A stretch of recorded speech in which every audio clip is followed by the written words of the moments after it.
नमस्कार, आप देख रहे हैं कशिश न्यूज और आपके साथ मैं हूं दीपक शर्मा। सम्राट के सीएम पद के शपथ ग्रहण के बाद कैबिनेट विस्तार को लेकर हर बीतते दिन के साथ विपक्ष के सवाल और सियासी हमले की रफ्तार बढ़ती जा रही थी। 3 व्यक्ति 3 दर्जन के करीब विभागों को कितना समय देंगे, कैसे विभागों के काम के साथ न्याय करेंगे, ऐसे सवाल सुर्खियां बटोरने लगे थे। विकास की रफ्तार पर ब्रेक लगने के आरोप तेज होने लगे थे। विपक्ष मुखर, लेकिन सत्ता पक्ष चुप्पी साधे रहा, मानो पहले से सब तय है। किसी के उकसावे में टाइमलाइन के साथ कोई समझौता नहीं होगा। 5 राज्यों के चुनावी प्रदर्शन और असम बंगाल की खुमारी में खोए बिहारी मोदी, शाह, नीतीश, नितिन की मौजूदगी में कैबिनेट विस्तार की खबर से झूम उठे। बंगाल तो बाद में, उत्साह का प्रदर्शन पहले बिहार में दिखा। गांधी मैदान में गगनभेदी नारों के बीच नई सरकार के सिपह सालार शपथ लेने मंच पर पहुंचे और मजबूत आधार हासिल कर चुके बिहार के विकास को रफ्तार देने का संकल्प दोहराया। केंद्र के भरपूर सहयोग के बारे में अलग से कहने की जरूरत नहीं। आखिर पहली बार बिहार में बीजेपी को नेतृत्व का अवसर मिला है, तो इस अवसर को ऐतिहासिक उपलब्धि में बदलने की चुनौती होगी। ऐसे में सवाल तो पूछेंगे, सम्राट कैबिनेट का विस्तार विकास को मिलेगी क्या और रफ्तार? सवाल का जवाब लेंगे। हमारे साथ कुछ मेहमान जुड़े हुए हैं, उनसे आपका परिचय करा दे। बीजेपी की ओर से पक्ष रखने के लिए सुनील सेवक जी जुड़े हुए हैं, जेडीयू की ओर से धीरज कुशवाहा जी और आरजेडी की ओर से आरजू खान जी हमारे साथ जुड़े हुए हैं। साथ ही राजनीतिक विश्लेषक के तौर पर चंदन रमाकांत जी जुड़े हुए हैं। आप सबका बहुत बहुत स्वागत है। सबसे पहले चंदन जी, आपसे शुरू करते हैं। नीतीश कुमार ने बिहार को एक मजबूत आधार दिया है, अब तेज गति से विकास को आगे ले जाने और उपलब्धियों की एक लंबी लिस्ट तैयार करने का अवसर बीजेपी के नेतृत्व वाले इस एनडीए सरकार के पास है। क्या लगता है, इस कैबिनेट विस्तार के बाद अब तकरीबन हर विभाग के लिए एक मंत्री तो होंगे, काम को कितना रफ्तार मिलता देख रहे हैं? देखिए, एक बात तो तय है, जब मंत्रिमंडल का विस्तार हो रहा था उसके पहले ही एक बात लगातार उठ रही थी, यह सरकार आखिर चलेगी तो किस नीति पे चलेगी। और बार बार ये बात उठती थी, नीतीश नीति पर सरकार चलेगी और वो सरकार उसका पूरा तरह से पालन करेगी। लेकिन मुझे लगता है कि भाजपा जहाँ कहीं भी शासन में रही है उसका एक अपना रंग दिखा है। तो नीतीश का जो शासन काल है, नीतीश की जो नीतियाँ हैं, वह बीजेपी के लिए सहूलियत है, कोई बाधा नहीं है। लेकिन वह कोई कह सकते हैं कि बिल्कुल से एकदम जरूरी भी नहीं है कि वो उसी नीति को पालन करे, लेकिन वैसे नीति के साथ में काम करेंगे जो नीतीश नीति को आगे बढ़ाएंगे। अब सवाल ये है कि पिछले 15-20 सालों को कार्यकाल में नीतीश जी ने जो चीज़ें लकीर खींच दी है, उसके बरक्स खड़ा रहना भी एक बड़ी चुनौती है और उससे आगे बढ़ना तो निश्चित रूप से बहुत बड़ी उपलब्धि होगी। और करना ये है कि अब भाजपा के मुख्यमंत्री जब सम्राट चौधरी बने हैं तो वो क्वालिटी लाएं, क्योंकि बाकी चीज़ तो नीतीश जी कर चुके हैं, जैसे शिक्षा में क्वालिटी, जैसे स्वास्थ्य में क्वालिटी, जैसे सड़क निर्माण में क्वालिटी, पुल निर्माण में क्वालिटी, बाकी चीज़ें सब है। लेकिन क्वालिटी कहीं न कहीं बिल्कुल लगातार ये आपसे डिमांड करता है कि क्वालिटी हो। जैसे शिक्षा में छात्र और शिक्षक का अनुपात, स्वास्थ्य में डॉक्टर और मरीज का अनुपात, ये सब के आधार पर चीज़ें होनी चाहिए, तभी वो क्वालिटी आएगी। आप देख रहे हैं लगातार पुल गिर रहे हैं, ताकि उसकी क्वालिटी की जांच कौन करेगा? क्वालिटी कैसे आएगी जब तक ये सरकार उस जिम्मेदारी को अपने ऊपर न ले? ये तो बहुसंख्यक बात कही जा रही है कि नीतीश जी ने सब कुछ कर दिया, लेकिन वो सब कुछ को मॉनिटर करना अभी सम्राट चौधरी की बड़ी जिम्मेवारी है। और सबसे बड़ी चुनौती है रोजगार, जो उन्होंने वादा किया है कि 1 करोड़ हम रोजगार देंगे, तो अब तक तो लगभग 20 लाख को नौकरी मिल जानी चाहिए थी। तो अब देखते हैं सरकार बनी है, कितनी तीव्र गति से रोजगार बढ़ेगी, तभी पलायन भी रुकेगा और तभी नीतीश जी का जो सपना है सम्राट जी अपने कंधों पर लेकर के आगे बढ़ेंगे। चलिए आरजू जी के पास चलते हैं। आरजू जी, सवाल खड़े किए जा रहे थे कि 3 लोग कैसे सरकारी कामकाज का निपटारा कर रहे होंगे, लेकिन अब तो वो उन सवालों का जवाब मिल गया। नहीं तो जाहिर सी बात है ना, जब आप सरकार बनाने के इतना लंबा मंत्रिमंडल का विस्तार करते हुए वक्त लगेगा, 3 लोग शपथ लेंगे, तो सवाल तो हम खड़े करेंगे ही कि 3 लोग कैसे सरकार को चलाते हैं।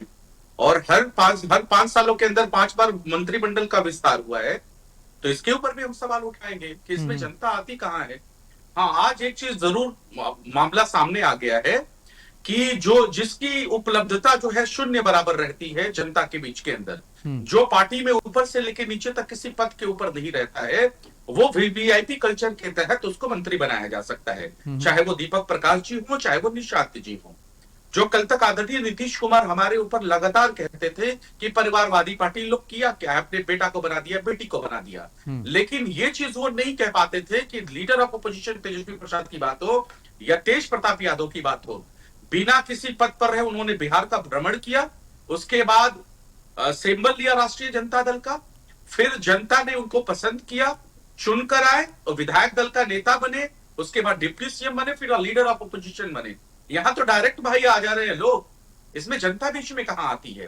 और वही बातें सुनते हैं दीपक जी, 5 सालों के अंदर 5 बार मंत्रिमंडल का विस्तार हुआ है और वही चीज, बहुत अच्छा मंत्रिमंडल विस्तार हुआ है, काम का विकास को प्रगति मिलेगा, बहुत तेज रफ्तार से बिहार चल रहा है। लेकिन अभी रमाकांत जी क्वालिटी की बातें कर रहे थे जी। जो बिहार प्रदेश हमारा हेल्थ और एजुकेशन में सबसे पिछड़े पायदान पे है, जो गरीब राज्य है, गरीब राज्य में अव्वल दर्जे पर है, नेशनल हेल्थ रिपोर्ट में सबसे पिछड़े पायदान पे है, एनसीआरबी के डेटे में दूसरे स्थान पे है, तो बार बार ये विकास की बात करके आप भ्रमित किसको करना चाहते हैं, सवाल ये बनता है।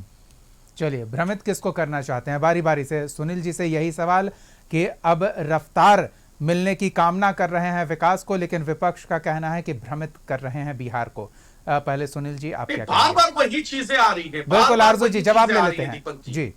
हर 5 साल पे मंत्रिमंडल का विस्तार 5 बार और सवाल का जवाब वही, विकास हो रहा है, विकास हो रहा है। ये बीमारी से कब आरजेडी निजात पाएगी ये मुझे समझ में नहीं आती है। देखिए, भ्रमित बिहार की जनता को कोई कर ही नहीं सकता। भ्रमित तो खुद अब आरजेडी हो गई, बिहार की जनता के मूड को पहचान ही नहीं सकी। भ्रम में वो तो वो जीती है। हमारे यहाँ कोई भ्रम की स्थिति नहीं है। रमाकांत जी ने बड़ी साफ शब्दों में कहा, विकास का पैमाना तय हो गया है जी। विकास हुए हैं, उसकी क्वालिटी की मॉनिटरिंग करने की बात इन्होंने कही और सही बात है। अगर हम कोई चीज घर बनाते हैं तो उसकी मॉनिटरिंग होनी चाहिए, समय समय पर उसका रंग रोगाई, पोतन, उसके कुछ चीजों का बदलाव, तो वो उसकी जरूरी है और वो सरकार करेगी। सरकार उसके लिए प्रयत्नशील भी है। इसलिए हमारी सरकार विकास की रेखा, विकास के आयाम जो तय कर दिए हैं नीतीश कुमार जी, सम्राट जी की सरकार उस विकास के आयाम को न केवल मजबूती देगी बल्कि उसको और बड़ा करने का प्रयास करेगी। और बार बार सम्राट जी ने चीज को दोहराया है कि हमें नीतीश जी के ही पथ पर चलना है और नीतीश जी का पथ इतना सुगम पथ है कि बिहार की जनता को वो खूब रास आता है।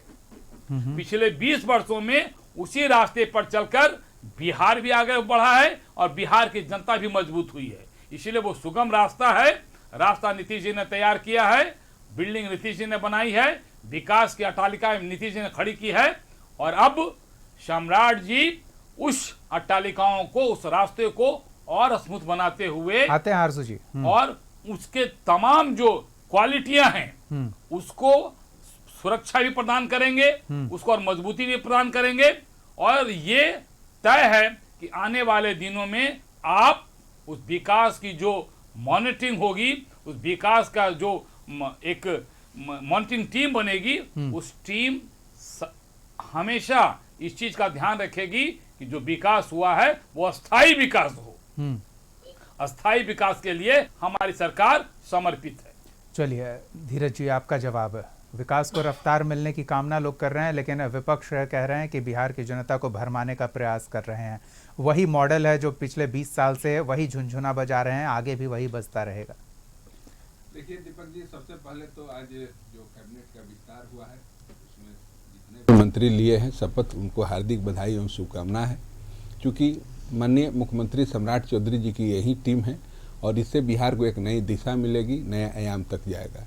देखिए दीपक जी, आरजेडी वाले लोग जो बातें कहते हैं उसका मतलब आपको दिखता होगा और बिहार के जनता को भी दिखता है कि ये लोग सत्ता में आने के लिए केवल बेचैन रहते हैं। क्योंकि माननीय नीतीश कुमार जी ने जो 20 वर्षों में विकास किया है, अब आरजेडी और कांग्रेस वाले लोगों से प्रमाण लेने की जरूरत है क्या? 2025 में जो चुनाव हुआ माननीय नीतीश कुमार जी के चेहरे पर हुआ और एनडीए के सर्वमान्य नेता थे। माननीय नीतीश कुमार जी ने जो तय किया सभी लोगों ने माना और माननीय नीतीश कुमार जी ने पद को छोड़ा और अपने बेटे को भी लाए, वो भी हमारे पार्टी के सारे कार्यकर्ताओं और नेताओं के डिमांड पर। चूंकि पार्टी को संभालने के लिए भी एक नए बॉस की जरूरत थी, चूंकि पार्टी जो हमारी आधारित है लौह कुश समकरण की पार्टी है, नेता ऐसा चेहरा होना चाहिए था जो कि सर्वमान्य हो। तो ये हम लोग के लिए खुशी और हर्ष का विषय है कि चूंकि हम लोग भी पॉलिटिक्स में हैं, हम लोग का अगला बॉस कौन होगा, बॉस मिल गया है और हम लोग काम कर रहे हैं निरंतर।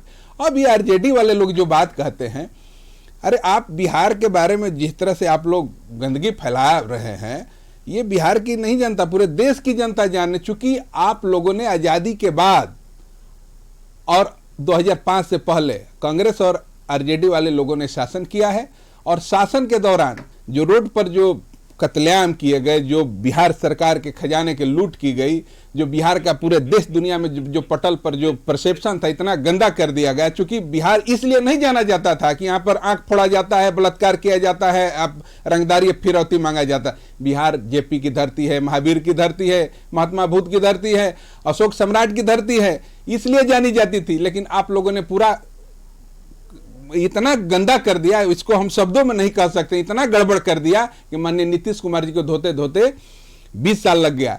और बिहार तो अब इतना तरक्की कर लिया है कि अब तो दीपक जी टेकअप करने के पोजीशन में है, और माननीय नीतीश कुमार जी ने और पूरे एनडीए के शीर्ष नेताओं के आशीर्वाद से, और मुख्य रूप से प्रधानमंत्री जी का भी आशीर्वाद, स्नेह प्यार, गृह मंत्री जी का, राष्ट्रीय अध्यक्ष नितिन नवीन जी का, सबका आशीर्वाद प्राप्त है। और ऐसे आदमी के हाथ में बिहार दिया गया है जो कि सशक्त है, मजबूत है, और माननीय नीतीश कुमार जी के किए गए कार्यों को और आगे बढ़ाएंगे और बिहार को एक नई दिशा देंगे और बिहार को विकास करेंगे। और ये लोग जो बार बार कहते हैं, अरे डबल इंजन की सरकार है और दिल्ली से माननीय प्रधानमंत्री जी देख रहे हैं बिहार को, आप चिंता न करिए, एनडीए की सरकार है और खूब बढ़िया तरह से चलेगा। बाकी कुछ होगा तो हम लोग समझ लेंगे, आप लोगों से सलाह लेने की जरूरत नहीं है। नहीं, सलाह देने के लिए तो विपक्ष मौजूद है, चेक एंड बैलेंस के लिए जरूरी है कि विपक्ष हमने पहले भी डिबेट में कहा है नहीं किया जाए। दीपक जी थोड़ा सा लाइन रह गया है, हम लोग पहले से भी कहते हैं, सुनील जी भी यहाँ बैठे हुए हैं, हमारे सहयोगी हैं, इन्होंने भी पहले कहा है, कई डिबेट में हम लोग कहेंगे, देखिए विपक्ष का काम होता है कि सरकार द्वारा कुछ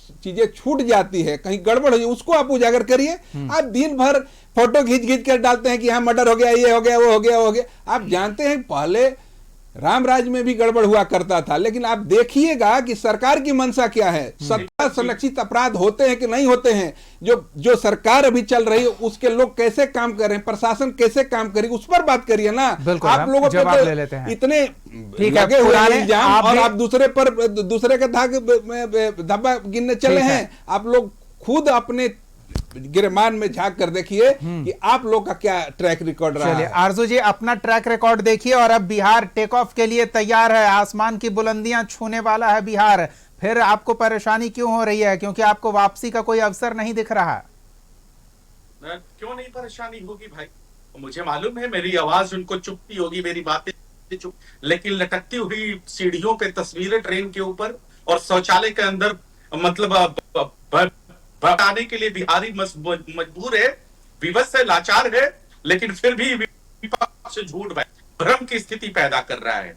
विपक्ष के मुद्दों के ऊपर आप चुनाव लड़ते हैं, वृद्धा पेंशन हो गया, चाहे वो 125 यूनिट बिजली फ्री हो गई, या फिर महिलाओं के खाते में पैसे हो गए। आज महिलाओं के खाते में पैसे डाल दिए। अगर आप वाकई में मजबूत सरकार है और करने वाली सरकार है तो यहाँ पे अनाउंसमेंट करके जाइए कि 1,90,000 बची हुई राशियां कब डालेंगे।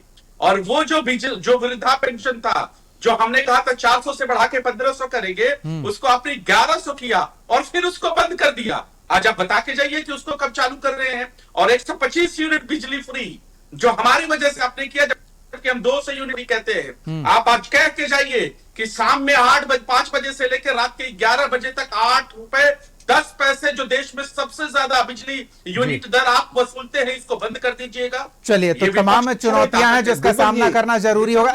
आ रहे हैं कुशवाहा जी, आपसे हम ले लेंगे जवाब इसका, लेकिन फिलहाल एक छोटे से ब्रेक का समय हो चला है।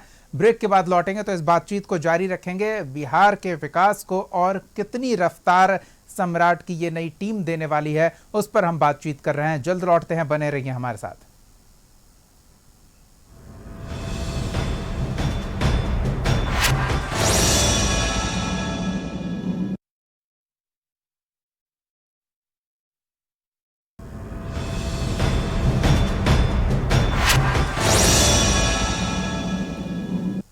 चलिए, ब्रेक के बाद स्वागत है आपका। हम बात कर रहे हैं क्या बिहार के विकास को अब और रफ्तार मिलेगी और रफ्तार किस दिशा में होगी।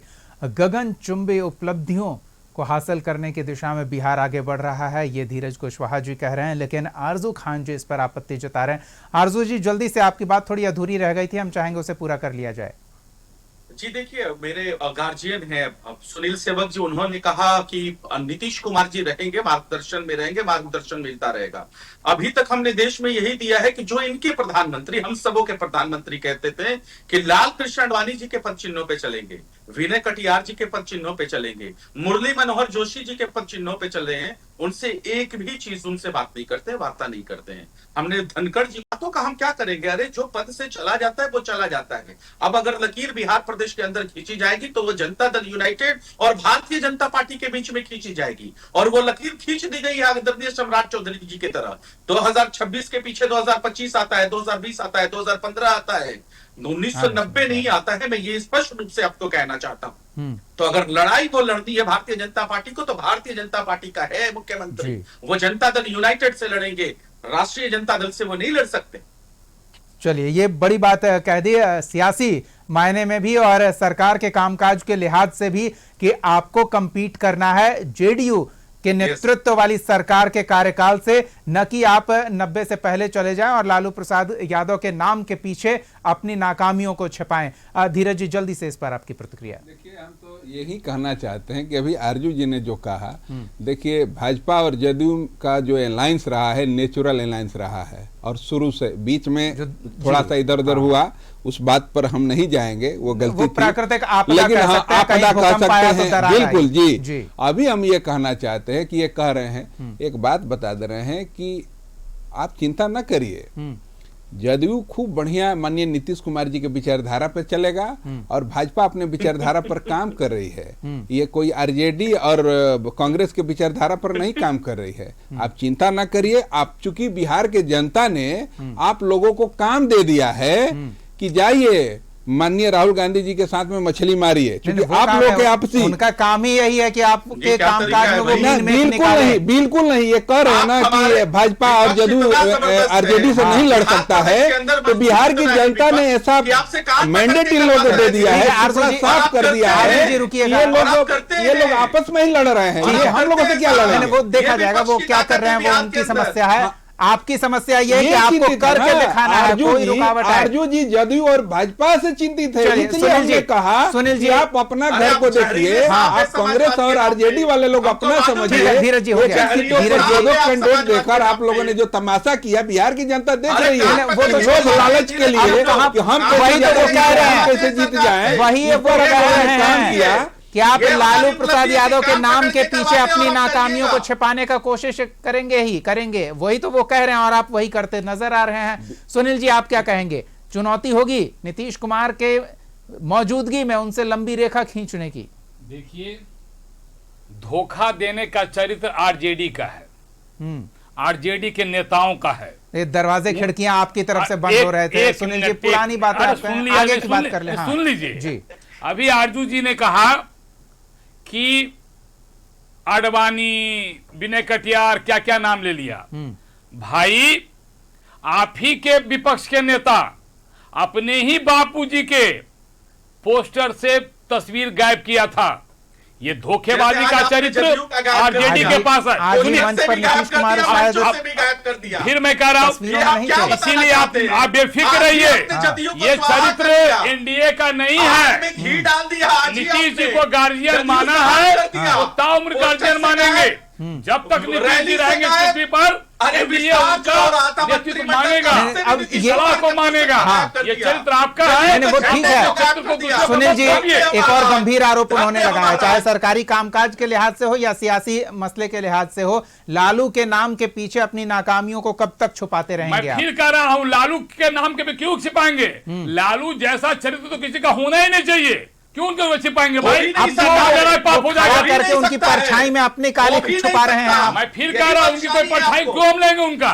तो क्यों नाम ले रहे हैं, क्यों नाम ले रहे हैं? भूल जाइए उन्हें। फिर कह रहा हूं, अगर मुझे वोट लेना भी होगा, कोई मजबूत वोट लेंगे ना, कमजोर वोट लेंगे क्या करेंगे? कि भ्रष्टाचार का वोट, ये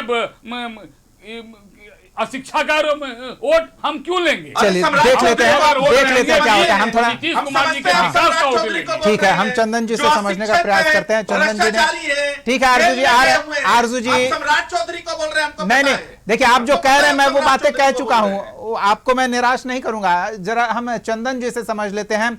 चंदन जी, आप कह रहे थे क्वालिटी की आवश्यकता होनी चाहिए, लेकिन जो कुछ किया गया है अगर हम उसमें क्वालिटी की बात करें, सुनील जी कह रहे थे मकान बना हुआ है उस पर हम नियमित रंग रोगन करते रहेंगे, तो क्या हम वही करते रहेंगे या कुछ नए निर्माण की भी उम्मीद करेंगे? जी बिल्कुल। सबसे पहले मैं कहना चाहूँगा कि यह मान लेने में कोई हर्ज नहीं है कि बिहार में सम्राट युग शुरू हो गया है। यह प्रकृति का नियम है कि फलक पर चमकेगा तो एक ही सूर्य चमकेगा। जी। लेकिन उसके आधार में भाजपा की राजनीति के आधार में 3C है, चाहे वो क्राइम हो, करप्शन हो और कम्युनलिज्म हो। लेकिन आप ये आपने जो जोर देकर कहा कम्युनलिज्म से समझौता नहीं करेंगे वाला मसला, इसको लेकर बीजेपी बदनाम रही है शुरू से अभी तक, वो धब्बा कैसे लेकिन धुलेगा? हाँ, मैं बताता हूँ, ये तीनों चीज प्रिवेल कर रही है क्योंकि नीतीश जी अपने रहते कम्युनलिज्म को डेवलप नहीं करने दिए हैं। और अगर सम्राट चौधरी जी नीतीश कुमार की पसंद बनते हैं या भाजपा की पसंद बनते हैं तो उसके पीछे एक कारण यह भी है कि सम्राट चौधरी जी की बुनियाद जो राजनीति की है वो सेक्युलरिज्म से होते हुए आई है। आप कहिएगा कि भाजपा का रंग, अब भाजपा का रंग अगर एक सदस्य से नेता प्रतिपक्ष और फिर विधायक दल का नेता बनने तक तो वो टेस्टेड हो चुके हैं ना, क्योंकि अचानक से तो सम्राट चौधरी को मुख्यमंत्री बनाया नहीं गया। सम्राट चौधरी पहले सदस्य बने, फिर उनको उपाध्यक्ष बनाया गया, फिर MLC बने, फिर विधान नेता प्रतिपक्ष और फिर नेता उप मुख्यमंत्री नंबर 1 बने। तो ये जो रंगत है ये बीजेपी के भीतर बढ़ते क्रम का रंगत है। वो रंग इन पर कितना चढ़ा है या न चढ़ा है लेकिन ये तो बात की बात है। लेकिन आपको मान के चलना होगा कि अगर ये जिम्मेवारी उन्हें दी गई है तो आपको विश्वास करना होगा। और क्यों विश्वास करना होगा? क्योंकि नीतीश जी ने 2 टास्क सम्राट चौधरी को दिया है। आपको याद होगा उन्होंने कहा था कि ये जो हम सबसे पहले जो इंडस्ट्रियलाइजेशन जो है वो छूट चुका है हमारे पार्ट से, आप उसको के उपयोग में लाइए और आपके पास संसाधन में कृषि के तमाम उत्पादन है, आप तमाम उस प्रोडक्ट को बनाइए, बाजार खोजिए, आपको कहीं जाने की जरूरत नहीं है, रोजगार भी रहे, पलायन भी रुकेगा। और दूसरा कि जो हमारा कह सकते हैं कि जैसे नल जल घर योजना है या बिजली का जो योजना है या फिर हम ये कहते हैं सबको पक्का मकान की योजना है जो अधूरी चल गई, जो कहते हैं कि 7 निश्चय पार्ट 3 का जो नया चीज आया है, ये सम्राट जी के लिए ये दोनों मार्ग ही इतने बड़े मार्ग हैं जो उनको उस लकीर के बरक्स तो खड़ा करेगा ही और नया मार्ग भी दिखाएगा। अगर पलायन रुक गया, अगर बेरोजगारी खत्म हो गई और अगर इंडस्ट्रियलाइजेशन हो गया तो ये हमारे आरजू भाई भी जानते हैं कि अगर इंडस्ट्रियलाइजेशन हो जाएगा तो इतने प्रोडक्ट है हमारे पास में, फल हैं, सब्जी हैं, उसका बाजार मिल जाए तो मुझे लगता है कहीं देखने की जरूरत नहीं है। और आपको याद होगा जब कृषि रोड मैप बना था तो पूरे भारत में ये बात फैल गई थी कि सारा राज्य जो है सैचुरेशन पॉइंट पर पहुंच चुका है प्रोडक्शन का।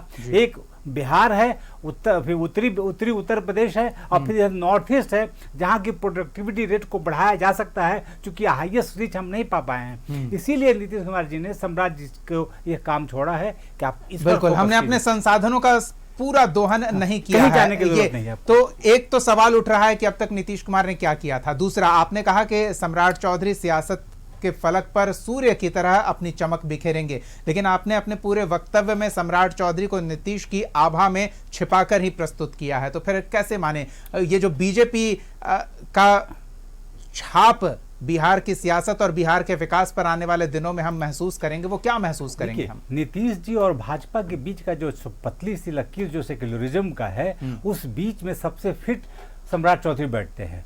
और बीजेपी ने कोई सत्ता का दान तो थोड़ी किया है, वो एक सहयोग की तरह कि 20 वर्ष आप चलाए अब हम चलाएंगे, नीतियां तो वही रहेगी। तो उस पर भरोसेमंद उतरने में सम्राट चौधरी इसलिए काफी रहे हैं कि उनमें 3 जो कम्युनलिज्म की जो बात है, सेकुलरिज्म की बात जो है वो उसके कह सकते हैं कि नंबरदार हैं, इसलिए ये भरोसा किया गया। वरना बहुत सारे चेहरे थे। आखिर नीतीश जी और अमित शाह या प्रधानमंत्री इसी नाम पर क्यों सहमत हुए? उन्हें लगा कि ये दोनों रंग में हैं, इसलिए इनको आगे लेकर किया जाएगा तो हमारी नीतियां भी बढ़ेगी और नीतीश जी का सपना जो है जिस रास्ते पर मतलब मध्यम मार्गी एक चेहरा चुन लिया गया है जो मिलाकर दोनों तरफ से चल सके, सियासी रूप से भी और सरकारी व्यवस्था पर सख्ती से उन योजनाओं को अमली जामा पहनाने में सक्षम भी हो। तो ये नाम सम्राट चौधरी के तौर पर उभर कर सामने आया है, लेकिन ये कितने रफ्तार से बिहार के विकास को आगे ले जाने में कामयाब होंगे, ये आने वाला समय बताएगा। आरजू जी, जल्दी से क्या संभावना देख रहे हैं आप मौजूदा सरकार से? देखिए, संभावनाएं तो बहुत है, लेकिन आपको करने से रोका किसने? दो दशकों से शासन सत्ता में आप ही थे, तो राष्ट्रीय जनता दल ने नहीं रोका। आपके पास तमाम चीजें थी, 125 लाख करोड़ के पैकेज, 56,000 करोड़ के पैकेज, 32,000 करोड़ के पैकेज। अगर उसके बाद भी आप हर सूचकांक में पिछड़ेपन में हैं, तो ये आपका नकारापन दिखाता है, आपका निकम्मापन दिखाता है। और मैं तो स्पष्ट रूप से कहता हूं कि वो करें जो उनको करना है, विपक्ष से जो हो सकेगा हम आपका साथ देंगे। लेकिन अब ये कहना छोड़ दीजिए कि लालू यादव राष्ट्रीय जनता दल की ऐसी, अब आपकी लकीरें राष्ट्रीय जनता दल से अपनी डेडलाइन तय करनी होगी कि आप अपनी आगे के समय में होने वाले कामों की तुलना किससे करें। चंदन जी, डेडलाइन तय करनी होगी, वो अभी भी 90 के दशक से वो डेडलाइन हम आगे रखें तो सूटेबल है क्या? 90 के आगे की बात नहीं, 90 से तो बिहार आगे बढ़ चुका है, इसमें कहीं कोई दो राय नहीं है। बात है कि नीतीश कुमार जहां छोड़ गए हैं उससे हम कितने कदम आगे बढ़ते हैं। तो हम आगे कामों की तुलना कहां से करें? सबसे कह रहे जो सबसे बड़ा दंश है बिहार का वो क्या है? नौकरी है, पलायन है। सबसे बड़ा दंश क्या है? बाढ़ है, सुखाड़ है, जो कृषि को प्रभावित करती है। इन चीजों से जैसे ही हम उभर जाएंगे, बाकी तो हर घर बिजली पहुंची गई है, नल जल पहुंच गया है, सामान्य उपज हो ही रहे हैं, बाजार नहीं है। बाजार बनाने की जरूरत है। जिस दिन बाजार बन जाएगा उस दिन ये सारी समस्या, ये समस्या हमेशा से थी, लेकिन इन समस्याओं पर 4 साल तो मिला है ना जी। ये तो एक तो उनको मिल गया कि भाई 4 साल, लेकिन जो 20 साल में नहीं वो 4 साल में कर देंगे क्या? ये हम पहले कैसे कर दें? दुनिया तो एक दिन में बदल जाती है। चलिए, लेकिन बिल्कुल होगा। बिल्कुल, वो कहते हैं ना, इरादे मजबूत हों, आसमान पे पत्थर तो उछालिए, क्या कुछ नहीं किया जा सकता है। देखना दिलचस्प होगा कि क्या किया जा रहा है और आने वाले समय में उसका क्या परिणाम देखने को मिलेगा। बहुत बहुत धन्यवाद सुनील सेवक जी, धीरज कुशवाहा जी, आरजू खान जी और चंदन रमाकांत जी अपना समय देने के लिए, इस चर्चा में शामिल होने के लिए। अगले एपिसोड में एक और सवाल के साथ हम फिर मौजूद रहेंगे। तब तक के लिए देखते रहिए कशिश न्यूज़।